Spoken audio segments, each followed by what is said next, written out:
이번 시간에는 교과서 82에서 83쪽이고요. 4차시입니다. 물의 온도가 달라지면 용질이 용해되는 양은 어떻게 될까요에 대해서 알아볼 거예요. 물의 온도가 달라졌다. 예를 들어 10도다, 20도다 이런 식으로 온도가 달라지면 용질이 용해되는 양이 어떻게 되는지, 설탕이 녹는 양은 어떻게 되는지, 소금이 녹는 양은 어떻게 되는지 알아보는 단원이에요. 단원이래. 차시예요. 자, 물의 온도와 용질이 용해되는 양과의 관계. 물의 온도에 따라 용질이 물에 용해되는 양은 달라집니다. 어떻게 달라지냐 하면 물의 온도가 높을수록 용질이 더 많이 용해되고 물의 온도가 낮을수록 용질이 더 적게 용해됩니다. 온도가 높으면 더 많이 녹고 온도가 낮으면 더 적게 녹는다는 얘기야. 이해되셨죠? 2번 용질이 모두 용해되지 않고 남아있을 때 아래에 이렇게 가라앉아 있겠죠. 남아있을 때 물의 온도를 높이면 더 많이 용해되니까 용질을 더 많이 용해할 수 있습니다. 코코아 가루가 예를 들어서 물에 모두 용해되지 않고 컵 바닥에 가라앉았습니다. 컵에 물을 더 붓지 않고 바닥에 남은 코코아 가루를 더 용해하는 방법은 무엇일까요? 이렇게 돼 있어요. 당연히 물의 온도를 높여주면 되지. 어떻게 높여줘? 물을 데워서 온도를 높여주면 컵바닥에 가라앉아 있던 코코아 가루가 녹게 됩니다. 제일 중요한 게 이거지. 물의 온도가 높을수록 용질이 더 많이 용해되고 물의 온도가 낮을수록 용질이 더 적게 용해되는 거야. 예를 들어 우리 이전에 비커가 이렇게 있다면 비커에 이렇게 물을 넣은 다음에 이 물 안에다가 예를 들어 설탕을 넣었어. 설탕을 넣었더니 한 숟가락 넣었을 때 설탕 말고 설탕은 너무 잘 녹으니까 소금으로 하자. 소금을 넣었더니 한 숟가락 넣었을 땐 다 넣고 두 숟가락, 세 숟가락, 네 숟가락, 다섯 숟가락, 여섯 숟가락, 일곱 숟가락, 여덟 숟가락 넣었더니 아래 설탕이 이렇게 녹지 않고 바닥에 가라앉았어. 이때 이걸 녹이려면 어떻게 녹여야 돼? 방법은 두 가지가 있어요. 하나는 물을 더 넣어줘도 돼. 물을 더. 50ml의 녹는 설탕의 양과 100ml의 녹는 설탕의 양이 다르다는 거 이 전 시간에 배웠잖아. 그치? 100ml가 더 많이 녹일 수 있을 거잖아. 그러니까 물을 더 넣어주거나 물을 더 넣어주지 않는다면 그 불로 알코올 램프로 가열하면 돼요. 그러면은 온도가 올라가서 얘가 더 많이 녹을 수 있게 되니까 물이 그래서 이 바닥에 가라앉아 있는 소금이 녹게 됩니다. 이해되셨죠? 자, 그럼 탐구 활동을 볼게요. 물의 온도에 따라 백반이 용해되는 소금도 아니고 설탕도 아니고 백반이야.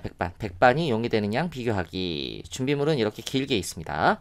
탐구 방법 볼게요. 1번 물의 온도에 따라 백반이 용해되는 양이 얼마일지 예상해 봅시다. 우린 배웠잖아. 온도가 높을수록 백반이 용해되는 양은 많아지겠지. 그렇죠? 온도가 낮을수록 백반이 용해되는 양은 거꾸로 해야겠다. 온도가 높을수록 백반이 용해되는 양은 많아지고 온도가 낮을수록 백반이 용해되는 양은 적어질 것이다. 이렇게 예상해 볼 수 있어요. 실험에서 다르게 할 조건과 같게 할 조건을 정해보고 실험 조건을 생각하면서 실험 방법을 정해봅시다. 자, 다르게 할 조건 나왔네. 다르게 할 조건. 언제나 제목을 보면 된다 그랬지? 제목. 물의 온도에 따라. 이렇게 온도에 따라. 그러니까 이게 다르게 한 조건이구나. 다르게 할 조건. 그리고 나머지는 다 같게 할 조건인 거죠. 그 다음에 위에서 생각한 방법으로 실험할 때 필요한 준비물과 실험 과정을 토의해보고 실험을 통해 물의 온도에 따라 백반이 용해되는 양을 알아봅시다. 실제 실험을 해보란 얘기야. 자, 예상해보면 온도가 높을수록 백반이 많이 녹을 것이다 라고 예상할 수 있고요. 다르게 할 조건은 당연히 온도에 따라 백반이 용해되는 양이니까 온도에 따라, 그러니까 물의 온도가 다르게 할 조건이고 나머지 백반의 양이라든지 물의 양이라든지 모든 조건은 같게 해줘야 됩니다. 그 조건에 알맞은 방법은 10도씨 물, 온도를 다르게 해줘야 되니까 하나는 10도씨 물이고 하나는 40도씨의 물에 백반을 각각 넣어서 녹여보는 거예요. 10도씨의 물에는 넣어주는 백반의 양과 40도씨에 넣어주는 백반의 양이나 물의 양은 모두 같아야 되는 거야. 자, 눈금 실린더 10도씨의 물과 40도씨의 물을 50ml씩 측정해 두 비커에 각각 담고 물에 백반을 같은 양씩 넣습니다. 바닥에 한쪽이 가라앉을 때까지 넣어주는 거야. 자, 그러면 실험 과정을 설계해 볼게요. 실험 과정을 설계해 보면 이런 준비물을 준비를 하고요. 실험 과정. 얼음과 전기 주전자를 이용해 10도씨의 물과 40도씨의 물을 준비합니다.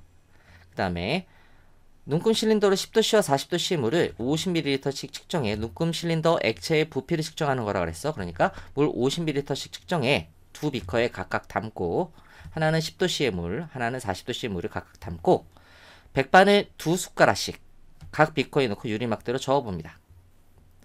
각 비커에 넣은 백반이 녹는 양을 비교합니다. 한쪽은 이쪽은 모두 녹아서 투명해. 아무것도 안 보여. 모두 녹아서. 하지만 이 10도씨의 물에서는 백반이 이렇게 아래 가라앉아 있어 조금. 자, 실험 결과 같은 양의 백반을 넣었을 때 따뜻한 물에서는 이게 몇 도야? 40도씨, 섭씨 40도의 물에서는 백반이 모두 용해되고 차가운 물에서는 이건 몇 도야? 얘는 섭씨 10도의 물에서는 백반이 어느 정도 용해되다가 용해되지 않는 백반이 바닥에 남아 있습니다. 그래서 그렇구나. 우리가 처음에 가설로 생각했던 온도가 높을수록 백반이 잘 녹는구나. 용질이 잘 녹는구나. 이렇게 더 많이 녹는구나. 이런 걸 우리는 알 수 있다는 얘기예요. 4번 더 생각해보기. 따뜻한 물에서 모두 용해된 백반 용액이 든 비커를 얼음물에 넣으면 어떻게 될까요? 일단 온도가 어떻게 돼?